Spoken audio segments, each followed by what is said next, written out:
Now, the main text of our study is from Luke 1, verses 30 to 32, which reads, "And the angel said to her, Fear not, Mary, for you have found favor with God, and behold, you will conceive in womb, and will bring forth a son, and you shall call his name Jesus. He will be great, and he will be called Son of the Most High." Now, the fact that sin is not passed through the blood, since the child in the womb does not receive blood from its mother, also means neither did we. Nevertheless, we are all born under sin, the consequence of which is that sin is passed from parent to child through the only other possibility, that is the body. When Adam acted in disobedience and ate from the tree of the knowledge of good and evil, it was his body that was cursed, being made subject to death. As Paul said, the body is indeed dead on the account of sin, Romans 8:10. And the result of this disobedience was also reflected on creation itself. That is, when sin entered the world, the ground from which our body was formed was also cursed. God said, "Cursed is the ground for your sake," Genesis 3:17. In reference to which, Paul also says, "For the creation was subject to futility, not willingly, but because of the one having subjected it in hope," Romans 8:20. The point is, it is our body that was cursed in sin to death and corruption. So God says, "For out of the ground you were taken, for dust you are, and to dust you shall return," Genesis 3:19.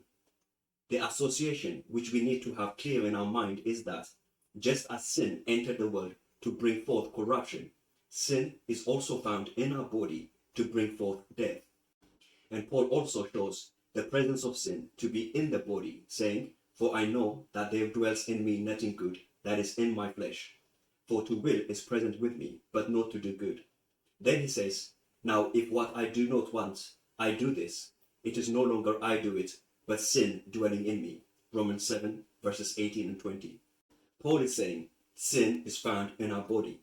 And in saying so, he highlights the contradiction that exists within us, that is between the inward man, that is the soul, and the outward man, that is the body. And he elaborates on the working of this contradiction, saying, "So I find the principle in my desiring to do good, that evil is present within me. For I delight in the law of God according to the inward man, but I see another law in my members, that is to say my body, warring against the law of my mind, and making me captive to the law of sin being in my members. O wretched man I am, who will deliver me from this body of death?" Romans 7, verses 21 to 24. Paul is describing the state of fallen mankind, in that people most of the time want to do good, but end up doing things which they hate, on the account they are held captive to the force that is at work in their body.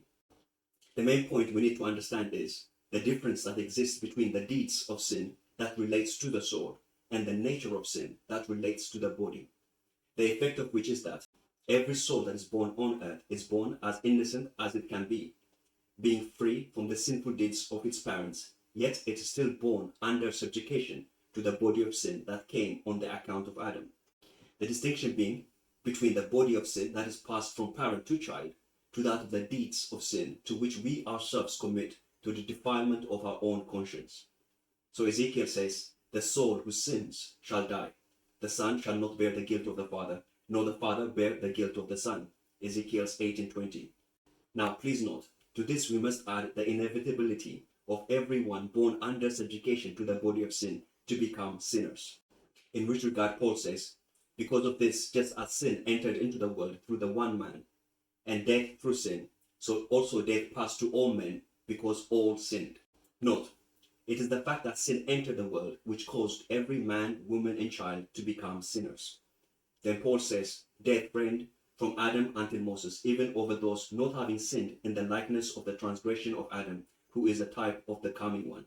Romans 5, verses 12 and 14. The difference Paul makes between the sin of Adam and the sin of those that came after him was that the sin of Adam caused the body of mankind and the world to be under subjugation to the law of sin and death.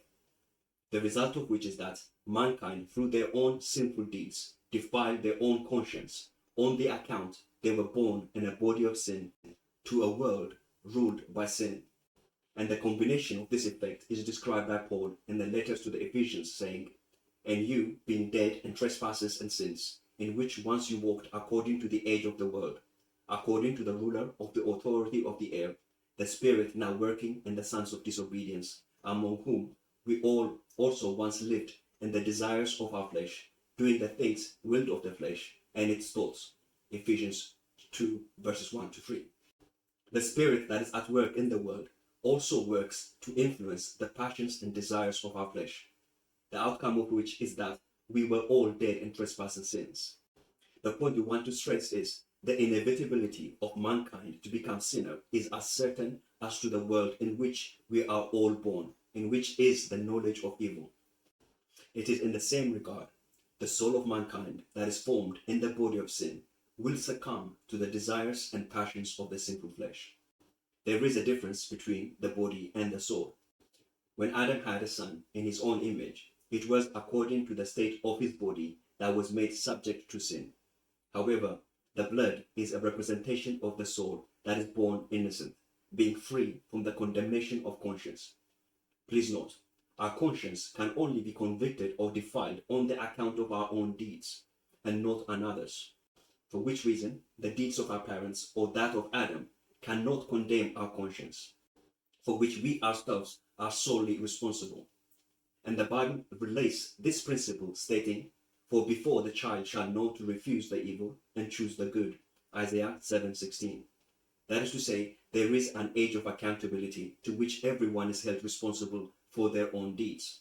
Please note, this is not to say a child under the age of accountability is without sin, just that they are not held accountable for it.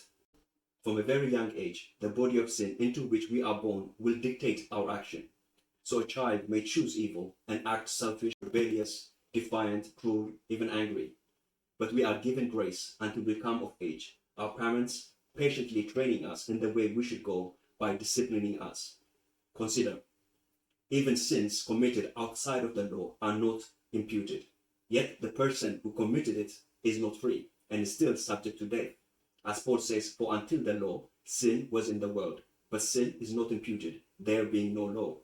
Nevertheless, death reigned from Adam until Moses, even over those not having sinned in the likeness of the transgression of Adam."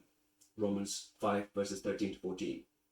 The point being, our outcome as sinners is a foregone conclusion.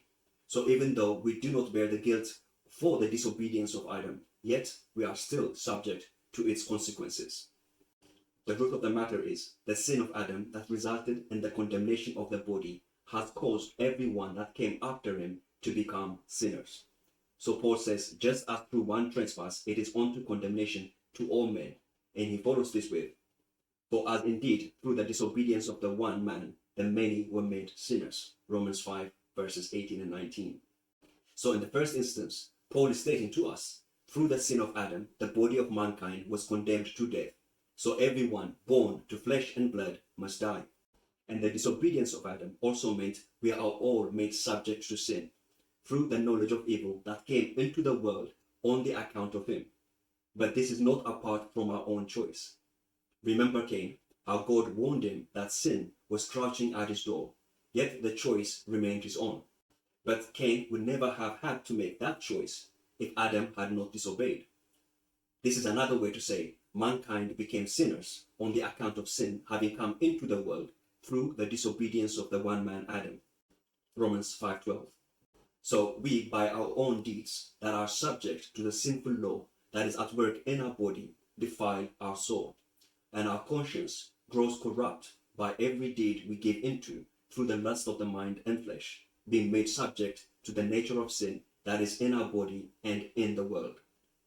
And Paul describes the captivity of our soul to the body of sin, in which the spirit of the world had dominance, saying, "I am fleshly, having been sold under sin." Romans 7:14.